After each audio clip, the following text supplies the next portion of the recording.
अहिंसा तीर्थ प्रणेता, अहिंसा तीर्थ प्रणेता, जय जय हो भारत गौरव राष्ट्र संत प्रमुख सागर। स्वर्णिम स्वर्ण जयंती का अवसर ये महान है, मिलकर हम मनाएंगे गुरुवर देश की शान है प्रमुख सागर। जय हो गुरुवर प्रमुख सागर, जय हो गुरुवर।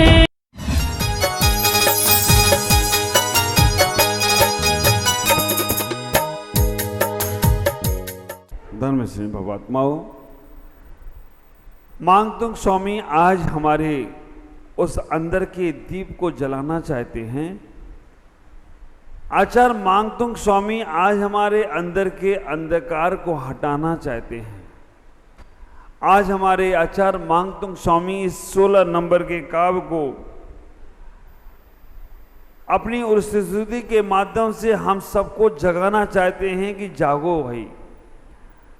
क्यों? क्योंकि ये जो हमारे अंदर दीप जलना है ज्ञान का, एक ऐसा दीप जिसके अंदर ना बाती है, जिसके अंदर ना तेल है, फिर भी वो जल रहा है।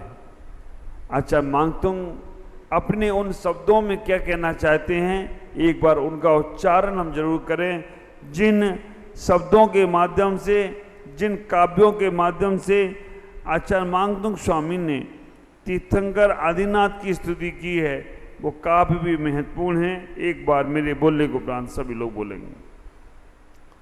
निर्धूम बर्ते रपि वर्जित तैल पूरा, निर्धूम वर्ति रपो वर्जित तैल पूरा। कृष्णं जगत्रमिदं प्रकटी करोसि, कृष्णं जगत्रमिदं प्रकटीकरोसि।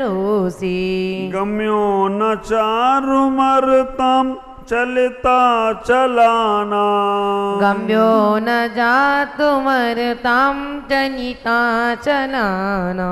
दीपो परस्त्वमसि नाथ जगत प्रकाशा, दीपो परस्तुमसि नाथ जगत प्रकाशा।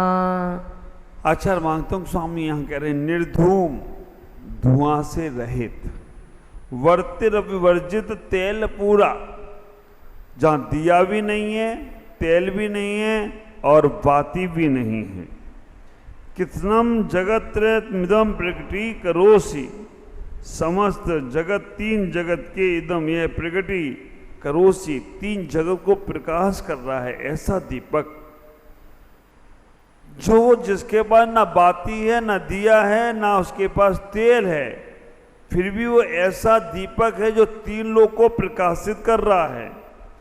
गम्यो न जा तुमरताम चलता चलानाम, हे भगवान मरताम, आंधी तूफान बहुत भयंकर चले, चलता चलानाम, फिर भी दीपो परस्मसिनाथ जगत प्रकाशा, फिर भी उस दीपक को वो बुझा नहीं सकती। आप विचार करके रखना, यहाँ पर बिन बाती के, बिन तेल के, बिन दीपक के जो जल रहा है वो कौन सा दीपक हो सकता है? अगर हम लोग सोचें कि दीपक जलाना है, किसी से कहा जाए तो आप तुरंत दिया ढूंढोगे, मिट्टी का ढूंढोगे, पीतल का ढूंढोगे। अब जलाना है तो तेल भी डालना है, और जलाना है तो घी भी डालना है, बाती भी ढूंढोगे। लेकिन आचार्य यहाँ मांगतुंग स्वामी कह रहे हैं नहीं भगवान, आपका दीपक तेल बाती की आवश्यकता नहीं रखता है, आपका दीपक बाह्य पदार्थों की आवश्यकता नहीं रखता है। बाह्य के दीपक तो बहुत बार जल गए, लेकिन एक बार आपने अपने अंदर ज्ञान का दीपक जला लिया तो पूरे जगत को प्रकाशित कर दे, तो कोई आश्चर्य की बात हो?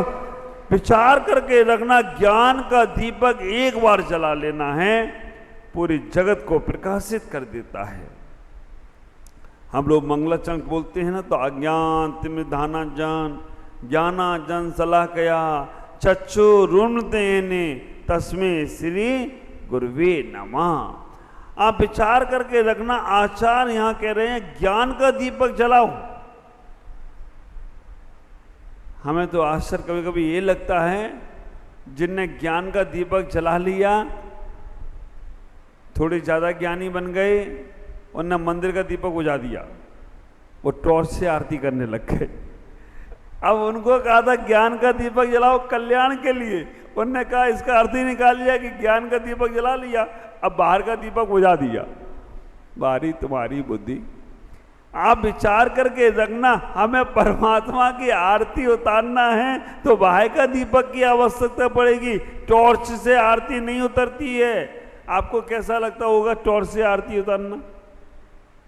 हाँ, प्रैक्टिकल करके देखना, कल घर से टॉर्च लाना और भगवान के नाम ओम जय आरत देवा करते हो, कभी कभी करते हो तुम भी।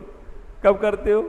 नया साल आ जाए और नए साल में हजारों लोग खड़े हैं, उन्होंने कहा इतने दीपक कहाँ से लाए? कि मोबाइल चलाओ, मोबाइल में टॉर्च भी है, अब मोबाइल जला के तुम ऐसे घुमा रहे हो। अरे तुम्हारे लोग, कभी कभी आर्टिफिशियल दीपक, लाइट वाले दीपक रख लिए और उसी से आरती कर रहे हो। ख्याल करना, ये सारी विकृतियां हैं। हम लाइट के दीपक से करते हैं, टॉर्च से करते हैं, मोबाइल से करते हैं, इनमें कोई ऑक्सीजन नहीं है। और घी का दीपक जलाना, जितने शाम को यहाँ भक्तांबर की आराधना में घी के दीपक जलते हैं तो यहाँ का वातावरण पवित्र होता है। वैज्ञानिकों ने कह दिया, जिस घर में रोज घी का दीपक जलता हो वहां की ऑक्सीजन, वहां का वातावरण, निगेटिवपना खत्म होने लगता है। और उसमें भी उन्होंने कह दिया गिरी गाय का घी, गिरी गाय का घी का दीपक जलाओ और ज्यादा ऑक्सीजन मिलती है, स्वस्थ रहते हैं। ख्याल करना। लेकिन यहां जो दीपक की बात कर रहे हैं आचार्य महंतुंग स्वामी, जेल के अंदर बैठकर, वो 12 दिन हो गए, 15 दिन हो गए, कितने दिन हो गए पता नहीं, लेकिन वो कह रहे हैं 16वें नंबर के काव्य में, ये भगवान हमने आहार नहीं किया फिर भी ये शरीर चल रहा है। क्यों? क्योंकि आहार से ही शरीर चलता हो ये जरूरी नहीं है।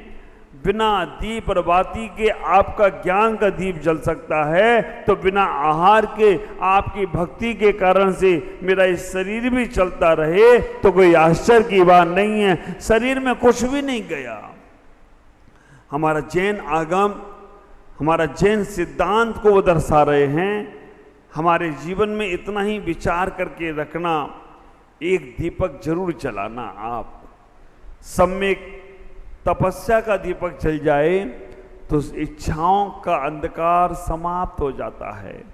विचार करना, अगर हमारे अंदर एक दीपक होश का जल जाए, विवेक का जल जाए, तो हमारे संसार से हमारी वासनाओं का अंधकार नाश हो सकता है।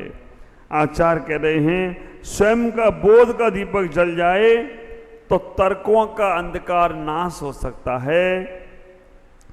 प्रेम का दीपक जल जाए तो बैर भावनाओं का अंधकार नाश हो सकता है।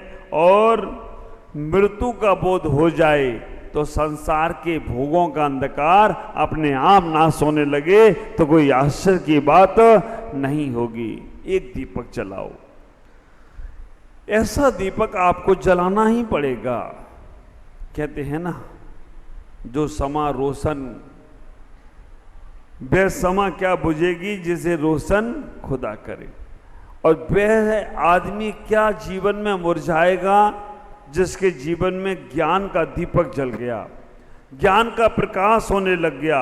आप विचार करके रखना, जब तक तुम भटक रहे हो क्योंकि तुम्हारे पास ज्ञान का दीपक नहीं है, तुम्हारे पास विवेक और बुद्धि का दीपक नहीं है, तुम अपनी बुद्धि को उन चीजों में लगाने का प्रयास कर रहे हो जिनसे तुम्हारा कोई लेना देना नहीं है। और जो तुमने समझ रखा है कि इनसे मेरा लेना देना है, वो थोड़े समय तक तो आपके साथ हैं, उसके बाद फिर आप आपकी दुनिया में रहोगे, वो अपनी दुनिया में चले जाएंगे।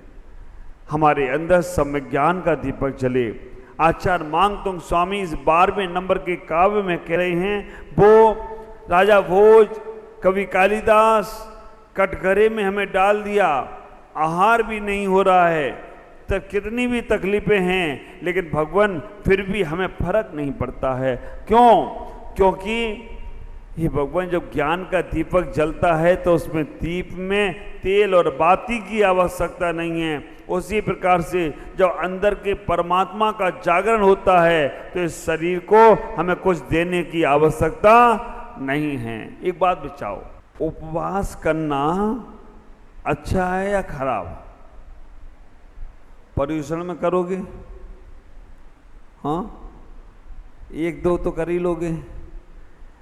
मानसिकता बना के रखना इस बार पर्यूषण में। पिछली बार हमारे गुवाहाटी में 250 से 300 लोग उपवास करने वाले थे। करीबन 80 से 90 लोग, 100 लोग तो लोकल गुवाहाटी के करे और 150 लोग बाहर से लाके उपवास करे थे।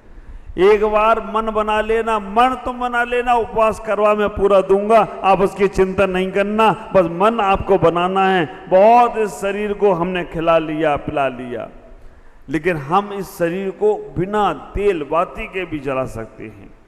उपवास की साधना अपने जीवन में क्यों करना चाहिए? आचार्य यहाँ उपवास की ओर संकेत क्यों कर रहे हैं? इसलिए कर रहे हैं कि हमें हमारी समाधि अच्छी करना है, इसलिए कर रहे हैं कि हमें अपना जीवन को अच्छा बनाने का प्रयास करना है। खाने पीने से जीवन अच्छा होने वाला नहीं है। आप देखो ना, नशा करने वाला नशा करके क्या करता है? झूमता है या सो जाता है। और भोजन करने वाला भोजन करके क्या करता है? सो जाता है। भोजन भी एक नशा है। आप आहार करें, आप भोजन करें घर में, उसके बाद आपका शरीर स्वस्थ मतलब शरीर को आलस आने लगता है, तो भोजन भी नशा है।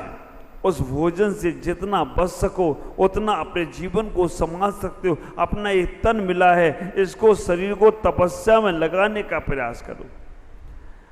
जब जब तुम्हारा शरीर ये तपस्या में लगेगा तब तक तुम्हारे अंदर की उपलब्धि तुम्हें प्राप्त होगी। जब तक शरीर तुम्हारे साधनाओं में लगेगा तब तुम्हारे अंदर का दीपक जागृत होगा। आप अपने अंदर एक ऐसा दीपक जलाओ।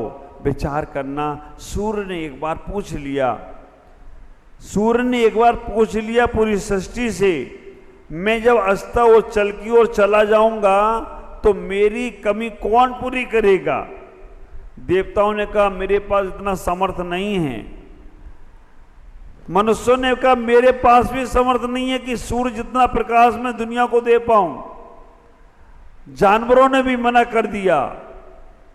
तब एक नन्हा सा दीपक, जैसे यहां रखा है, नन्हा सा दीपक जागृत हुआ। उसने कहा चिंता मत करो, अगर तुम नहीं रहोगे तो मैं रात भर अंधकार से लड़कर ये एहसास दिलाता रहूंगा कि प्रकाश नाम की कोई चीज है, सूर्य नाम की कोई चीज है, हमें अंधकार ग्रसित नहीं करेगा।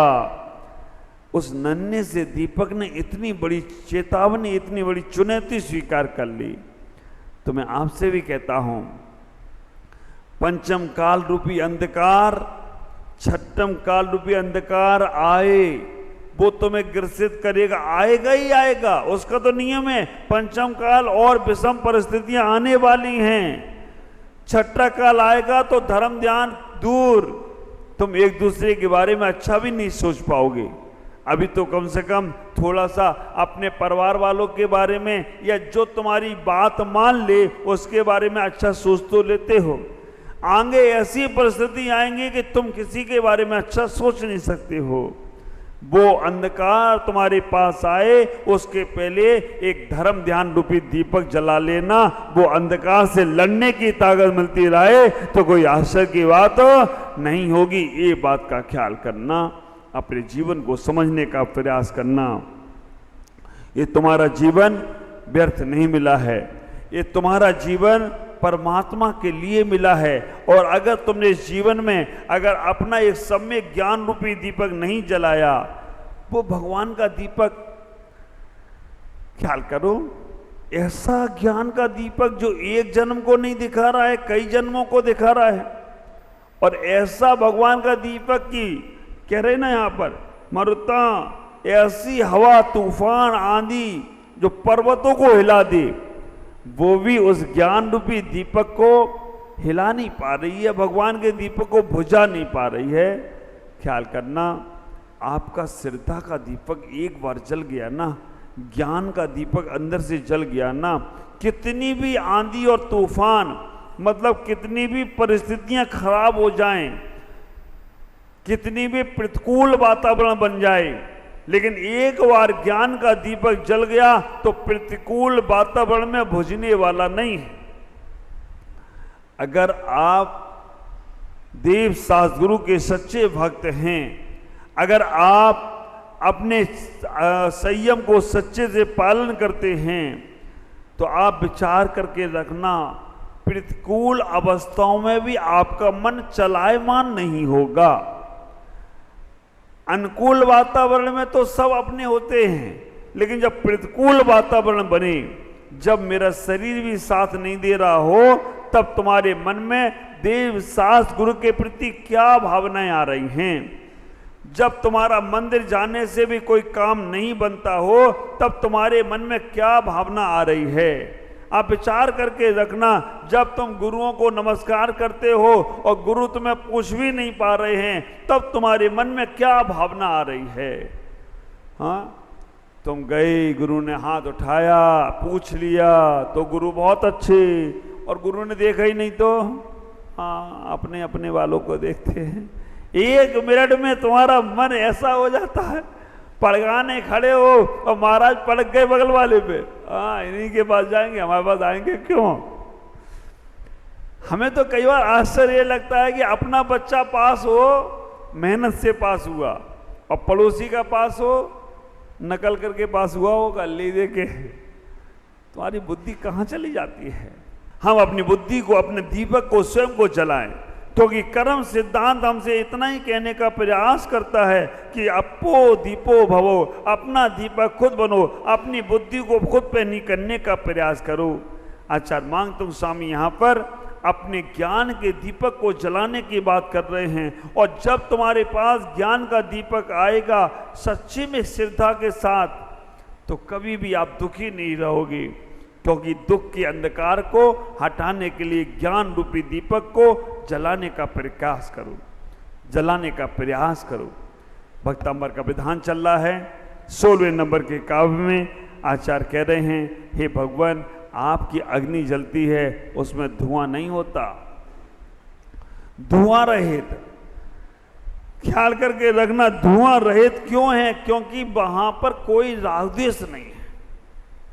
दर्पण में कभी राग द्वेष नहीं है। भगवान के संवत्सरण में भावमंडल, उसमें राग द्वेष नहीं है। तुम जैसे जाओगे वैसे वो 7 भाव तुम्हारे, 3 अतीत के, 3 भविष्य के, एक वर्तमान का भव दिखाने का प्रयास करता है। आज के काव्य को आत्मसात करना। हे भगवान, जैसे आपने अपना ज्ञान का दीपक जलाया है, वैसे ही हमारे अंदर ज्ञान का दीपक जले। इस शरीर को हमने बहुत खिलाया पिलाया है, लेकिन उपवास करने की शक्ति भी मुझे मिले और मैं भी अपना कल्याण कर सकूं।